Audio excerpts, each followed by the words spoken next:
Bismillahirrahmanirrahim. Assalamu alaikum. Welcome to remote learning. Boys and girls, I hope you are enjoying your vacations. This is the end of fall semester and you have got your date sheets. We have to revise our syllabus through the Google classes. You have got your classwork in your copies. You have your worksheets with you which were done in class. Here it is a time to revise them within these classes. What you have to do, you have to revise all these things. You have to learn the work done which is done with in the copies and worksheets, and you have to complete your Google classes homework as well as the assignments which will be assigned to you. You have to submit them timely within the given limit of time.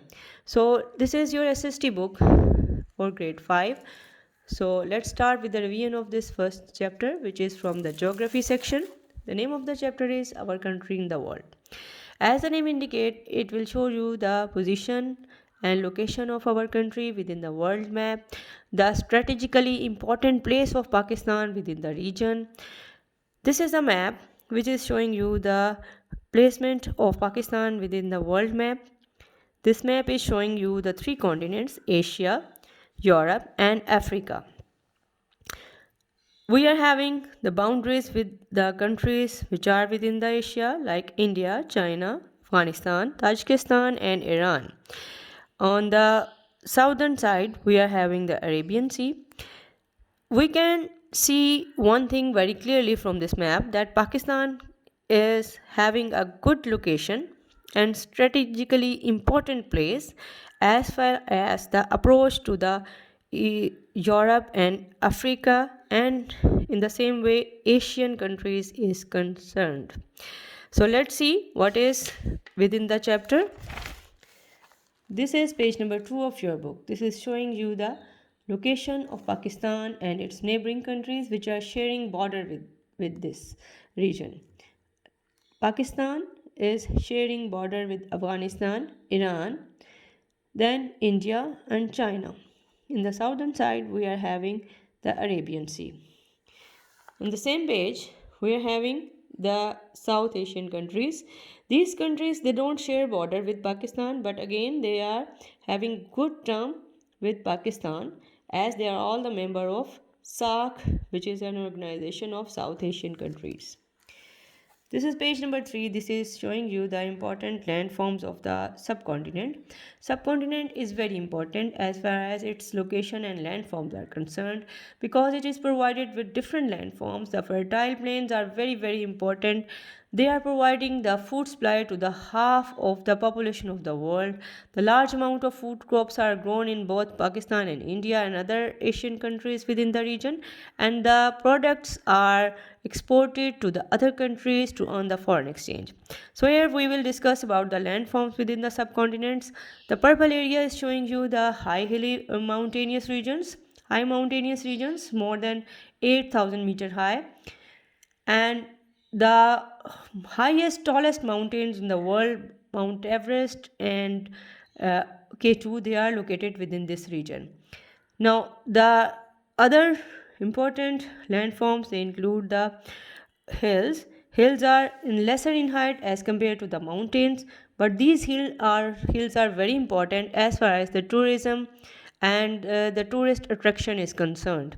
They are the attraction for those people also who are living in the plain areas of this region. Other landforms which are found in this subcontinent region, they are the rivers, deserts, and plains. Plains areas of subcontinent include the most important plains of Ganga and Indus.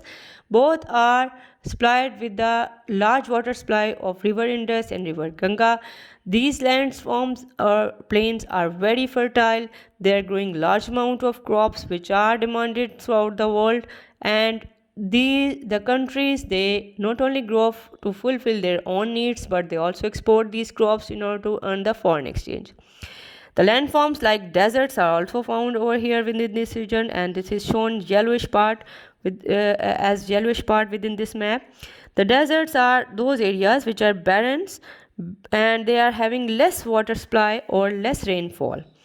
Similarly, the water bodies like river, they supply water and flow within the region, and irrigate the plain areas of the region. For example, plains of Punjab, plains of Sindh, and some parts of India and other sub regions within the subcontinent, they are irrigated with the river supply of water. As far as the water bodies are concerned, lakes are other important water bodies which are actually get their water supply directly from the river. And these water supplies are helpful for not only for the important serving as a reservoir of water, but the water is also used for the other purposes like making electricity or storage, and for the irrigation as well as the other purposes which are demanded accordingly. The delta is a landform which is present within those areas where the river flow.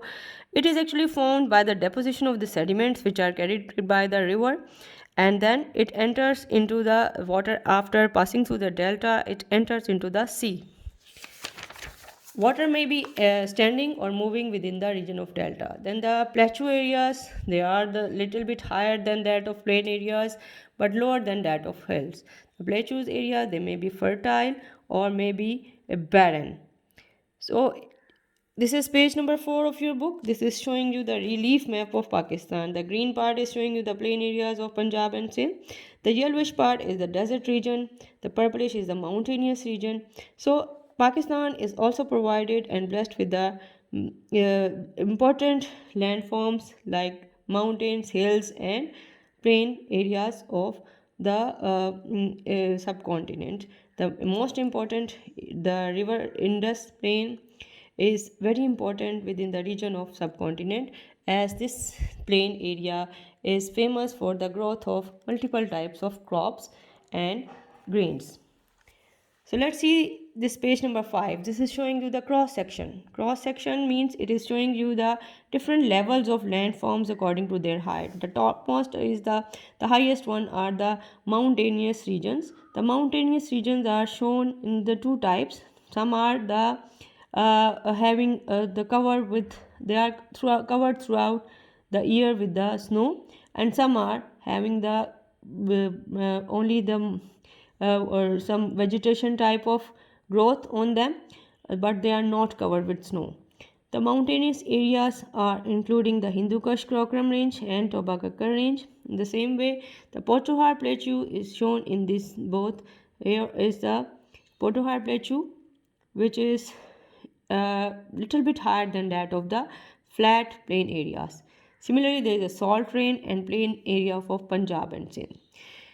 Ultimately, finally, there is a sea level and area of Sindh, many areas of Sindh like Karachi and some other, they are lying at the sea level. If we talk about the desert areas, they are the Thar and Thal desert, which are dry and barren places. Other areas within the subcontinent, within the Pakistan, they include the Toba Kakkar range and Suleiman range. So most important thing is that Pakistan is supplied with the river supply of water of 5 rivers. These rivers, after coming down through the mountains, they are formed as a result of the melting of the snow from the mountains. They then, after melting, the water flows down towards the valleys, and then it passes through the plains of Punjab and Sindh, and ultimately it enters and it is added within the sea, which is Arabian Sea. Now these are actually the 3 pictures which are showing you the differences between the landforms. The mountains are very high, they are covered with snow, and they might be without snow, but the youngest mountains, they are having their sharp peaks. The hills, they are lesser in the height and they are less than 8,000 meters. And what is important, that these hill stations are generally covered with the vegetations, trees, grasses, and some farming crops could be found there, and terrace fields are also made there in order to grow some crops. These are basically the source of tourist attraction, and tourism is done both in summers and winters within the region. The plateau areas, they might be barren, they might be green, or they might be fertile. It depends upon where are they located, where are they getting their rainfall or not. The plain areas, as I told you, plain areas include within the Pakistani region. There are plain area of Sindh and Punjab. They are famous for growth of multiple type of crops. The desert region, they include the Thal, Thar and Cholistan region. They are basically those regions which are having either less water supply or less rainfall. Both conditions must be found in these areas. Uh, it is possible that there is availability of tundra or the cold deserts, and there is it is too cold over there that the vegetation and growth of plants or trees is not possible over there. The lakes are the other landforms which are surrounded by the land from all sides and water body within the central region. These are basically acting as a reservoir of water.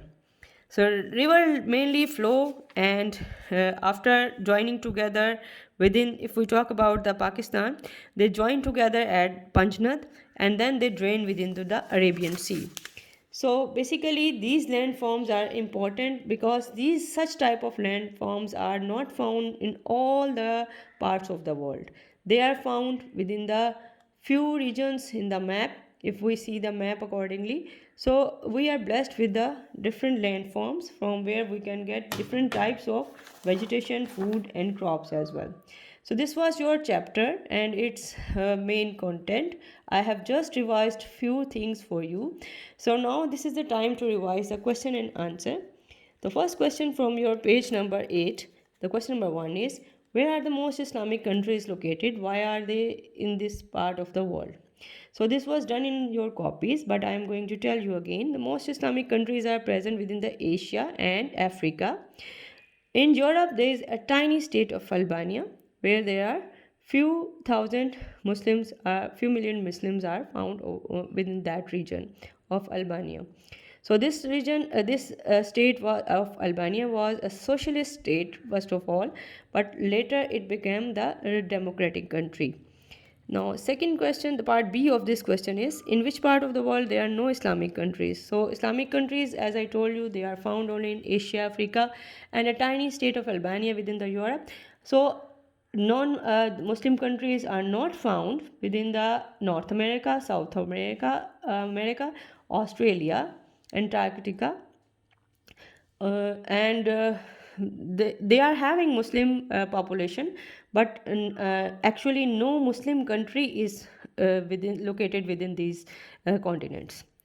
Your second question is, in which part of Pakistan are the desert located? Deserts are located in the southern part of Pakistan. Now, question number 3 is, why do you think does the Punjab have the highest population in the country? As I told you, Punjab, the plain of Punjab are fertile.